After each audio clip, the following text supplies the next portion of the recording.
Good morning. Welcome to Embracing Change, Talking Through Trauma. And today my guest is Charlotte Marsh. And Charlotte is from the Midlands in England.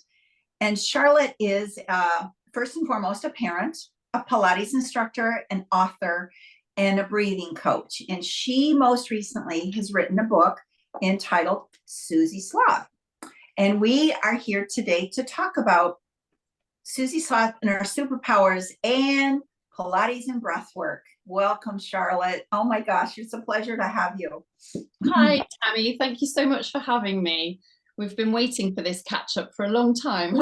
We have. And before we came on the podcast, Charlotte and I were actually talking about how long we've been corresponding back and forth. And we figured it's probably been at least 3 years that we've been corresponding back and forth, because originally she had a program called Petite Pilates. And so, but I'm really curious as to how did Susie Sloth come about? Oh yeah, well, it's been quite a journey. It's taken longer than it probably should have done, but well, the best things in life are worth waiting for, are they? Yes, yes. But I mean, the story goes back a long time, actually. Initially, when I first did my kids and teens qualification, and when we were told, you know, to sort of think about inspiration for lesson planning, we were referred to some yoga storybooks and this kind of thing. But obviously, it stuck in my head from all the way back then that there wasn't a lovely Pilates storybook to inspire children to do Pilates. And then when COVID hit and schools were all shut, I decided to do some little free lessons on Facebook Live, and I called them Petit Pilates. And we just, it was me, one of my daughters actually, we just had a little play each week. I made not exactly a story, but it was all around a theme. So one of them was about a little sloth and different animals.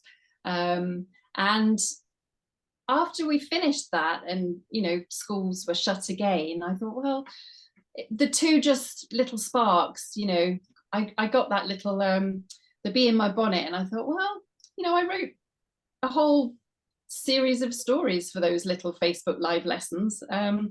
Maybe I should do something about them. So I started with just, you know, writing some notes from that, and then it sort of developed from there. It's wonder, and now to look at all of your, pardon me, all of your background in the sloth. So I know ridiculous of sloth character. And I'll tell you, this is only about like half of it. So my dining room downstairs is no longer a dining room.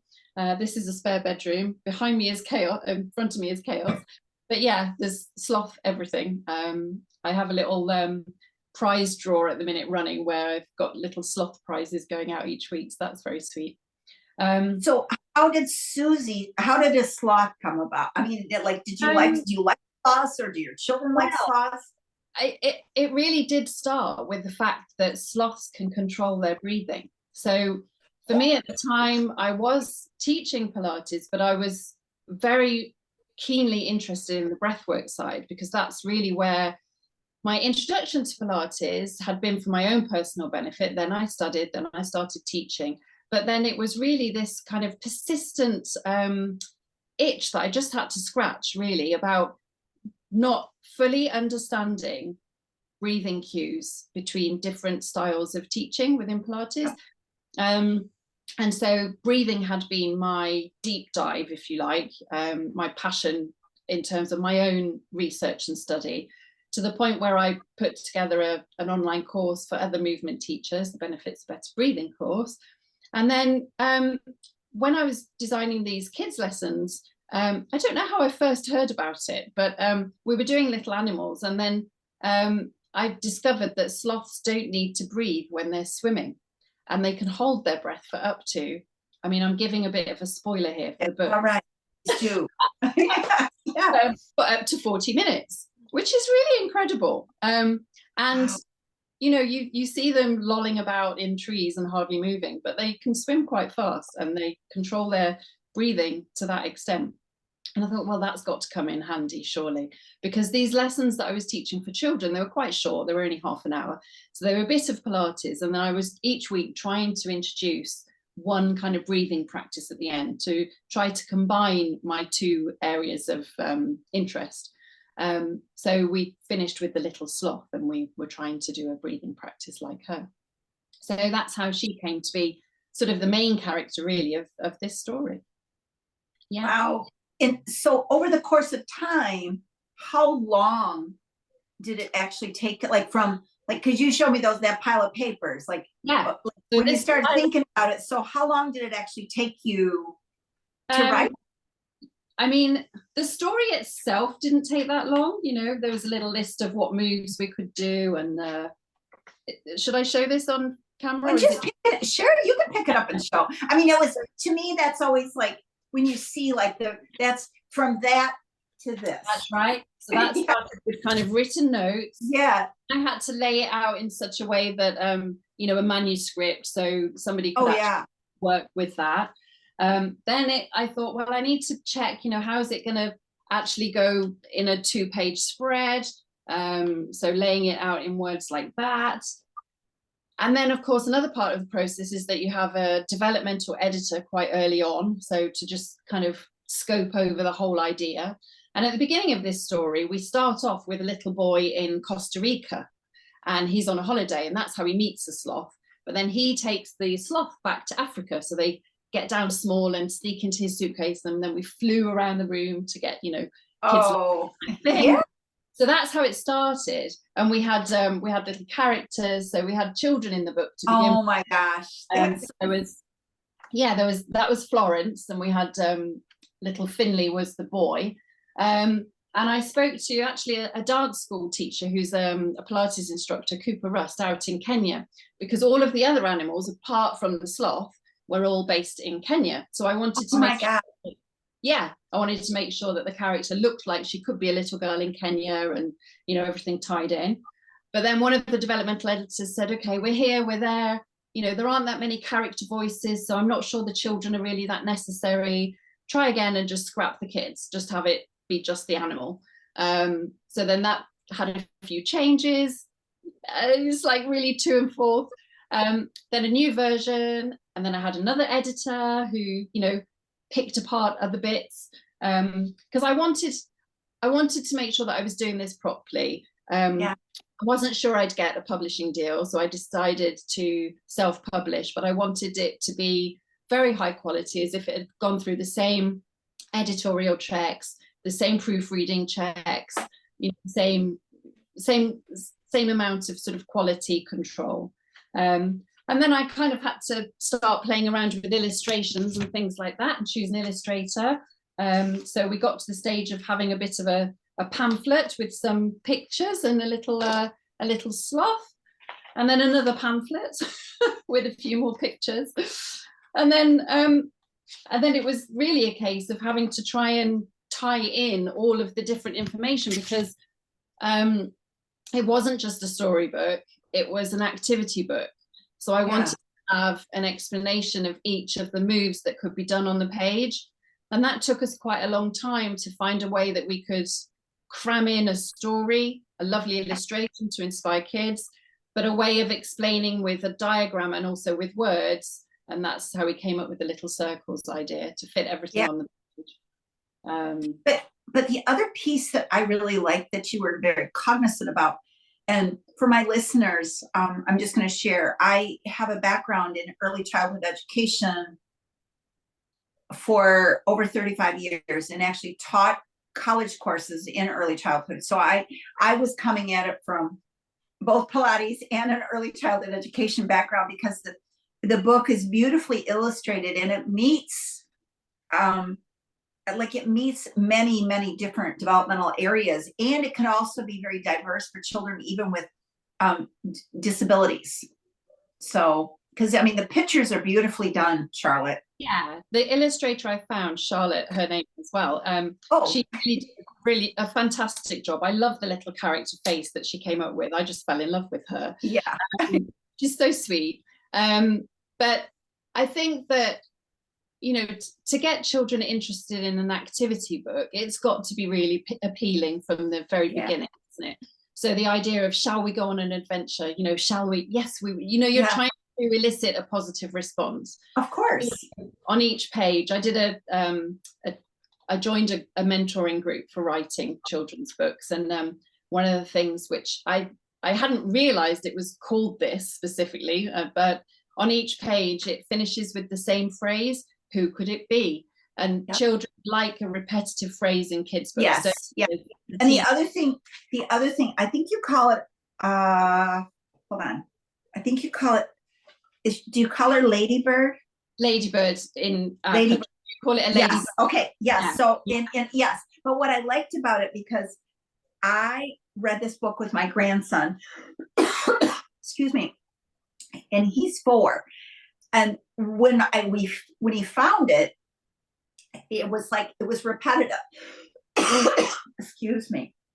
Yeah. So I mean, little kids, they love finding something on a page. That was actually inspired by our children really enjoyed some books called Fifi Forget Me Not. I don't know if you even know them in America, but it was a cute program over here. And at the beginning and at the end of the book, a bit like in this one, you've got the whole landscape and you have to spot all the little creatures in it. So they really enjoyed finding that. But I think it also helps if you're reading a book and you've perhaps got more than one child, sometimes you still need something to kind of keep the interest of an older child, and they might like to do that part, or they might like to guess the animal, or the little questions at the end, can they remember the interesting facts about the animals, you know, things like that. Well, and then at the end of the book, like in the end of the book, it talks about like all of the animals and you ask it. So it was a recall, which I felt was a really, like, we did this, and I did it with him, and he was able to recall all of them. Oh, that's great. Yeah. Oh, but it's like just even giving like the breathing underwater, and talking about the animals, and I think it's really excuse me. No problem. Well, kids love animals, don't they? They always have, and they always will. And I think anytime you can use an animal to, you know, make a child interested in something, you're onto a winner, really. And then when she kind of shares her superpower being controlling her breath, and then she goes on to actually introduce these 5 breathing exercises to the kids.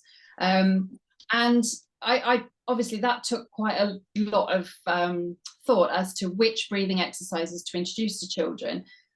And these 5 that I've chosen for key moments really in a child's day, they're actually breathing practices which I teach in workplace wellness sessions and in one-to-ones to adults. But the way I've, you know, entitled them in the book, it means that they're kind of linked back into the story and the animals within the story. But the smiling breath, you know, it's a cadence pattern, so it's the same in breath as same out breath. It includes a sort of a gratitude practice, so it's a lovely one to do in the morning because you also stretch everything that's around your breathing system. The taking control is actually from a physiological sigh, so that's been made famous recently by Dr. Huberman in the neuroscience world. And that's like one of the fastest ways to interrupt a kind of a mood or an argument, or it's like a reset button. So that's what that one helps with. And then you've got focusing breath, which really is just centered on a box breathing practice. Yes. Helps focus. The holding your breath one is that's really from my most recent line of work around Buteyko breathing. So you're actually looking at changing the blood chemistry there. So you're looking at the balance between oxygen and carbon dioxide. Really helpful one if it's the start of like anxious feelings or to interrupt the very beginning of a panic attack. And then the relaxing breath is one, simply put, just extending your exhale. So that's really the fastest way to send that signal of safety back, which, as you know, with your trauma work, is really important way of actually, you know, influencing your nervous state. And that one does work because I do that every night before I go to sleep. Well, and I think too, like, I was delighted. So I think we're 5 hours apart. Yeah. And when I woke up this morning, I woke up in the middle of the night to let the dog out, and I just happened to check my email, and there is an article that you wrote for Brett Miller on Susie Oh, Sloth. yeah. And it was the article was very nicely done in Pilates Intel. And, but there's so much stuff. Like when I look at this book, and because of my own background with trauma in the nervous system, and I'm going to speak more to the nervous system part of it, like the breathing is so critical, because in the nervous system and regulation and things like that. And we talked before that, parents specifically,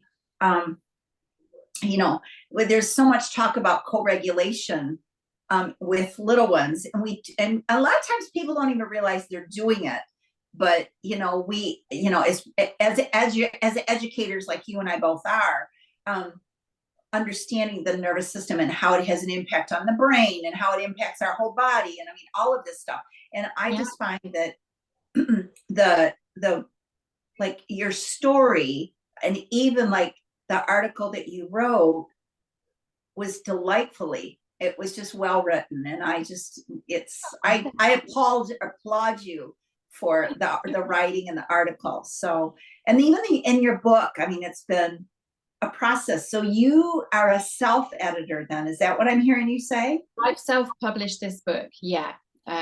So it's available, in the standard all good retailers, but it means that I had the full control over what the content was going to be. I chose the illustrator, and really it means that you design the whole process. So in some ways that's good, because you steer the ship, and you can choose what goes into it.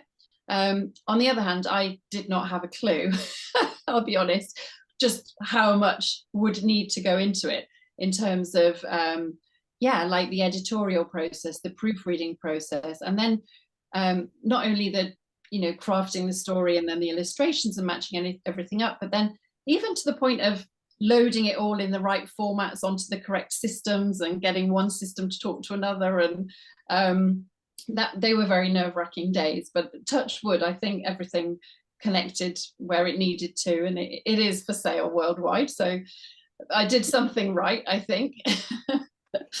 I think that it's just, like anything, and I think we talked about this before we came on the air, it's like anything,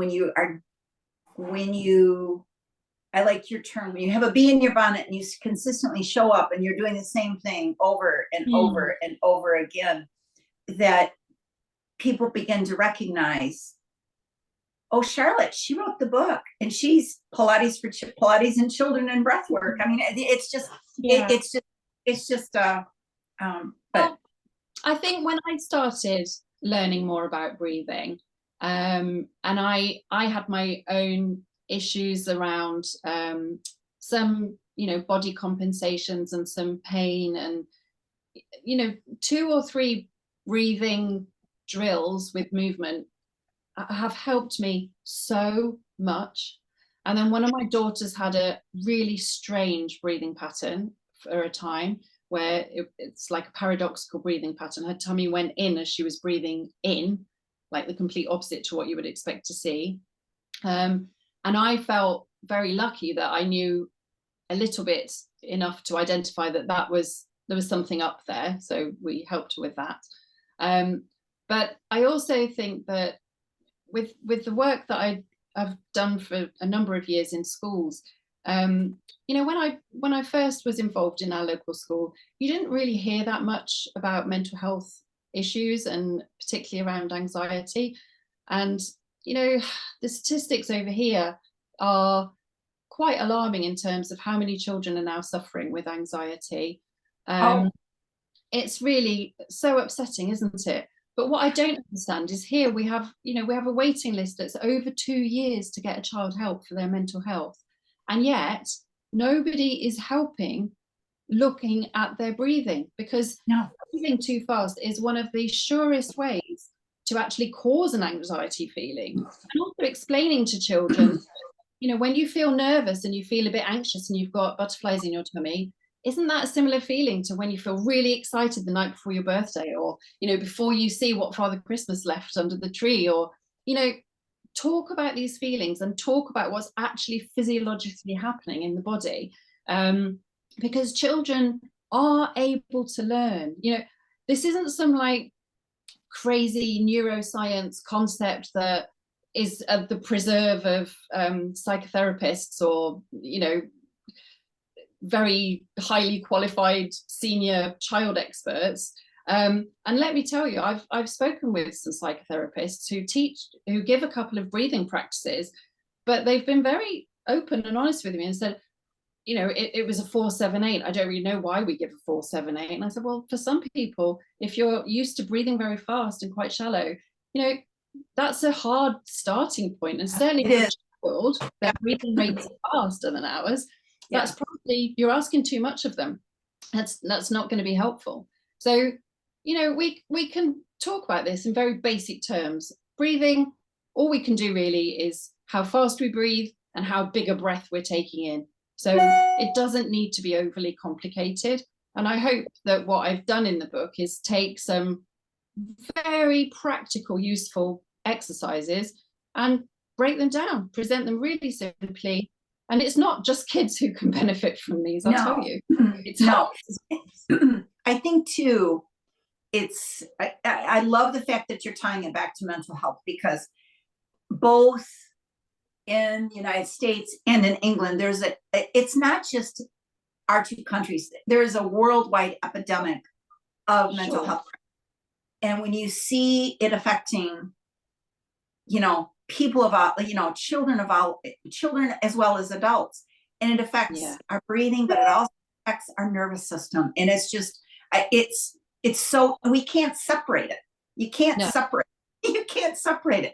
But then to also see like how many children are growing up and are having dis-ease, and that creates disease in our bodies. And it's just, so what you're doing, I'm so excited for your book.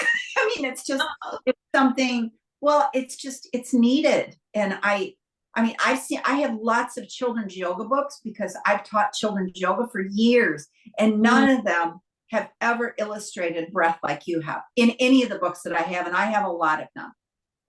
So that's nice to hear that it's something a bit unique. I do hope it will make a difference, because I think now, you know, it's quite well documented that in order to help with mental health, movement and nature are actually the most effective tools that we have. And, you know, the way that you breathe whilst you're moving, whilst you're out in nature, that can make a huge difference too. Yeah. And I think too, more, I don't know what it's like in England, but there still is a lot of voids around like the mental health. And, you know, they're quick to say, you know, take a pill, but yet in reality is if we can get people to do breathing and do movement, you know, there's a lot of ways. I mean, I'm not saying that some people don't need medication, that I don't want to indicate that, but I still think that there are tools that we can utilize with, but it's looking at it, and it's not just like school systems, like they need to be introducing Susie Sloth in school systems. And well, that's my mission now. I'm trying to take a workshop, which I've spent many months developing to go along with this book. On that last page, the neat secret code that she teaches. So it starts with that, and it's, you know, full of full of props like this. Yes. It's very active. I don't even use the screen. I just get children throwing things. We have a huge parachute which we throw up in the air and make people sit underneath. Because I mean, you're preaching to the converted. I totally agree with you. I think, why wouldn't we teach this to children earlier, before they run into problems? So originally, I wrote a program at the beginning of COVID, and it was a book for children and their parents. Or not a book. It was a program, and it was called Mindful Movement, is what it was called. I still have it. And the focus of it was on using literature to create the movement pieces of it with children and their families. And Chantel Lopez, I was working with her, and Chantel said, you got to get the parents to buy into it. The teachers have got to buy into it. And so that's how, for me, that's how trauma-informed movement came about. Yeah. And yeah. And it's really interesting. And so even like looking at like how parents breathe, or how parents coping mechanisms, and Absolutely. all of those kind of things, they all everything intertwines with it. Yeah. And I know a few parents have learned a couple of, you know, tricks or two from reading this with their kids. Yeah. Yes. And kids, you know, I think when you first become a parent, you do learn so much from your children, don't you? But the funny thing is that actually, if you do this book, if you do the activities within it, you do actually get quite a workout. I took the book to 2 libraries every day last week because it was school holidays here, and so we were doing we were doing all the exercises as we were reading the story. And I can tell you, last week I could tell how much I'd moved. I mean, okay, I was trying to keep up with 3 and 4-year-olds and 5-year-olds, but you do actually get a bit of a workout, and also a bit of a giggle with the children. You know, if you're a parent and you're not used to playing, it's a really good way of having a connected play session with your child. And also just, it's quite bonding because, you know, you're moving together, you crush into each other, you giggle a bit. It's something that's just nice to do as well. Yeah. I actually read the book with my grandsons. So I have 4.5, and my youngest one, he just turned 1. And it was really, so we sat on the floor and we engaged that way, is what we did with it. Yeah. And it's really like, even the baby, you know, I don't even like going into like, I don't want an elephant, like going, standing, elephant pose and things like that. So it was really, or even like the, you know, scorpion, and you know, just some of the poses like that. But the baby attempted. He's not. He's walking. He's not just a baby anymore. He's a toddler. Yeah. So he tried, and you know, he would come in and he would go out. But my point is that but it's even what I tried to do was, you know, there's about, I think, 13 of the original contrology moves in the book, but then there's also lots of you know, if we were officially lesson planning, we'd probably call them transitional moves, wouldn't we? But they're just fun moves that, you know, get us from one page to the next page, involve the animal on that same page, and also really get children having fun. So the elephant, we scoop up the water in the bottom of the trunk, and then we have a water fight with each other, and kids love it. You know, not one child has failed to giggle and, you know, really go for it with that play fight. But I'm just going to say, from a grandparent standpoint, that I would really encourage grandparents to take a look at the book as well, because it encourages them to be active with their grandchildren. And it's but sometimes you need ideas for how to play as well, don't you? Because it's all too easy to either leave a child to it or and I think with today's technology, and so many parents are so often, you know, giving the kids their phone or their iPads or other things, or parking them in front of the TV. And it's good, like, to sit down and have that time to read and revisit reading. Reading is just so critically important for language development and all kinds of things, and introducing the children to different kinds of animals, you know. You know, it's, I think, like a sloth, you know, that was, and to talk about the length of time that, you know, Susie can hold her breath underwater. I mean, it can allude into a lot of other conversations around the animals that are in the book, and how far away, like, the animals. Yeah, where do they live in the world? All of those kind of things. Yeah. The other thing is, I was talking to a grandmother after one of the library sessions last week, and she said, I can tell he's not that strong. He can't do the roll up, he can't do this, he can't do that compared to some of the other kids. So obviously, yeah, well, let's practice more, we can do more. But also what we were then talking about is how, and I don't think a lot of parents are aware of this, but how by helping a child move their whole body and develop their core strength, it actually directly translates to how well they can sit up at a table, how well they can do fine motor skills, pencil. It directly relates to their speech and language ability. You know, we tend to think of, well, it's okay, they don't need to be that strong a body type. You know, they're doing well in this, or they're doing well in that. But those things actually directly correlate to one another. So if you want your child to be able to express their words more easily, and, you know, have more control over their tongue and their jaw and all the muscles here, then actually moving their whole body with something like this book or any other way, you know, that's what's going to help them get the finer control over other muscle groups too. So yeah, that side of it really fascinates me. So I'm going to speak from the educator point right here. Everything that you said is spot on in regards to development. So if they've got a delay with fine motor, they're going to have a speech delay as well. So giving them big movements and then refining it down to the smaller ones is so critical. Yeah. So yeah. Great job, Charlotte. Oh, well said. No, well said. Yeah. Well said. Yeah. I think but nobody teaches you that when you first become a parent.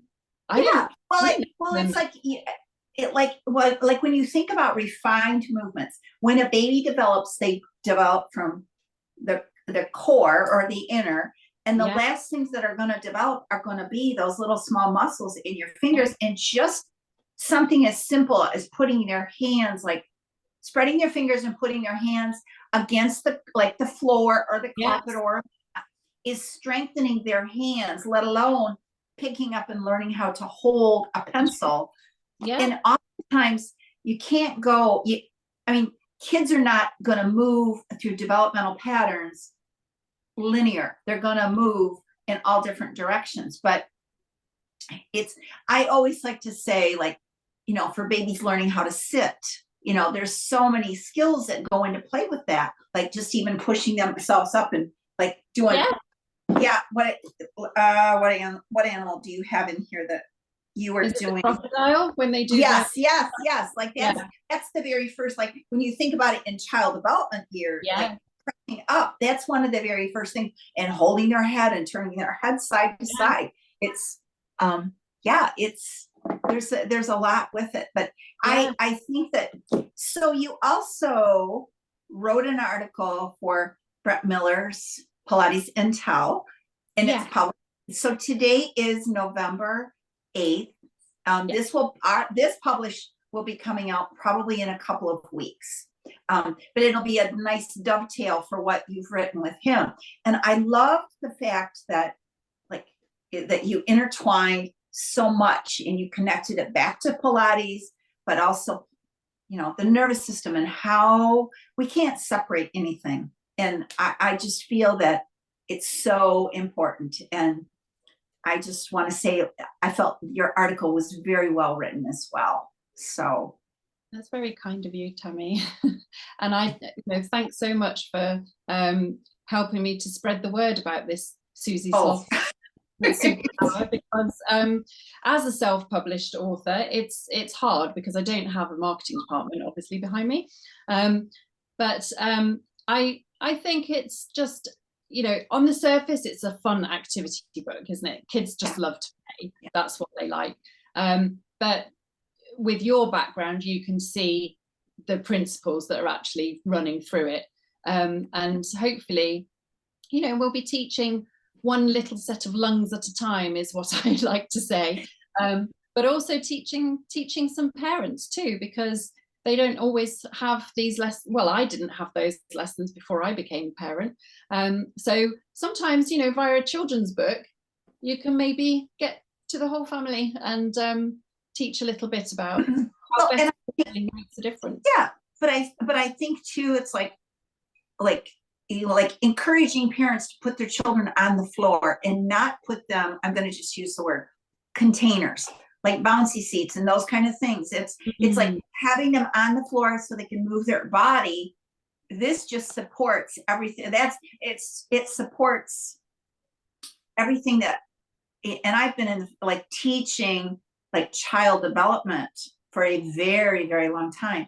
And when we stifle them and put them in cars, I mean, we have to ride in car seats because they have to be safe in cars. Yeah. But if you can put them on the floor, as long as they're safe, to begin to like push themselves up, or just even to learn to jump and run. Yeah. I mean, creatively. And I realize that everybody's homes are different, but Yeah. I think we want our children to be safe. Yeah. First and foremost. Yeah. So, well, actually, I used to sit on the floor a lot, and I've got out of the habit because I have been screen-based working more than normal. But yeah, I think we should all have a period of time on the floor because it actually keeps your hips healthy, you know, and yeah, it does. a different position. It's so easy just to flop on a soft sofa, isn't it? Yeah, it is. And like you know, like writing, I'm in phases right now where I'm in the creative writing mode. Let's just put it that way. Yeah. Yeah, but it's important for overall, like even for us to be able to get up and down off the floor, and definitely, you know, there's, you know, and I'm just saying it's just important, or even picking up stuff off the floor, or holding a baby, whether you're a grandparent or a parent. Yeah. Just yes. So there's a lot of things in here that I just, like I said, it was just crossing the midline, like for saw position, and what that does for brain development for a child, but also what it does to people as we begin to age. Yes. Yeah. No. So the connection between about Pilates, you know, for saying it was created so long ago as a system of movement. Now we have a bit more understanding as to some of the benefits of the specific moves. Yeah. And I think, you know, Joseph Pilates did say even back then that he wanted everybody to do it, didn't he? Yeah. Anyway, and it starts with breathing. Yeah. Yeah. So, anyways, Charlotte, thank you so much for spending time with me this morning, and for you, afternoon. It's been an absolute pleasure, honestly. Yeah, and I look forward to us having more conversations, because I know that this is going to evolve for you, and I'm just so excited to be a part of having you on Embracing Change, talking through trauma and getting the word out. So thank you so much for today. So please stay on for just a second when we go off air. Thank you.